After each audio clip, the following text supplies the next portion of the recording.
మెదక్ జిల్లా నర్సాపూర్ నియోజకవర్గ నాయకులు ప్రముఖ సంఘ సేవకులు బండారి గంగాధర్ ఢిల్లీలో బీసీ నాయకులతో కలిసి జంతర్ మంతర్ వద్ద ధర్నా చేపట్టారు. చట్టసభల్లో బీసీల వాటాకే మేమెంతో మాకంతా నినాదంపై జనగణన కులగణన జరపాలని నినాదంపై వారు ఢిల్లీలో ప్రసంగించడం జరిగింది. ఈ కార్యక్రమాన్ని నిర్వహించిన బీసీ ఇంటలెక్చువల్ ఫోరం అధ్యక్షుడు చిరంజీవి, హిందూ బీసీ మహాసభ అధ్యక్షుడు సిద్ధేశ్వర్ ఆజాద్, తెలంగాణ తొలి స్పీకర్ మధుసూదనాచారితో పాటు ప్రముఖులు పాల్గొన్నారు.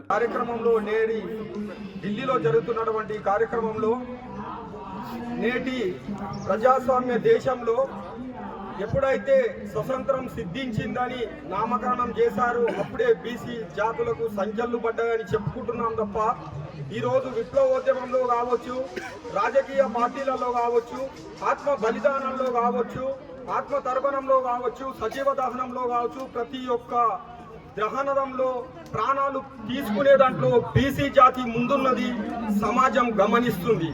కానీ ఏదైతే పాలక వర్గాలు చేపడుతున్నటువంటి ప్రభుత్వాలను నిర్వహించేటటువంటి అంశం మాత్రం ఆధిపత్య కులాల చేతుల్లో బందీగా ఉంది అని చెప్తూ మనము ఎన్నో వేదికల మీద కాలుకు గజ్జగట్టింది మనమే, ఆట ఆడింది మనమే, పాట పాడింది మనమే, ఈ యొక్క బంధుకులు పట్టింది కూడా మనమే. ఈరోజు తెలంగాణ గురించి బలిదానం చేసినటువంటి 1200 మంది అమరవీరులలో చిన్న వయసులో శ్రీకాంతాచారి గారు ఆత్మ బలిదానం చేసుకుంటే బీసీ బిడ్డగా కనిపించలేదు.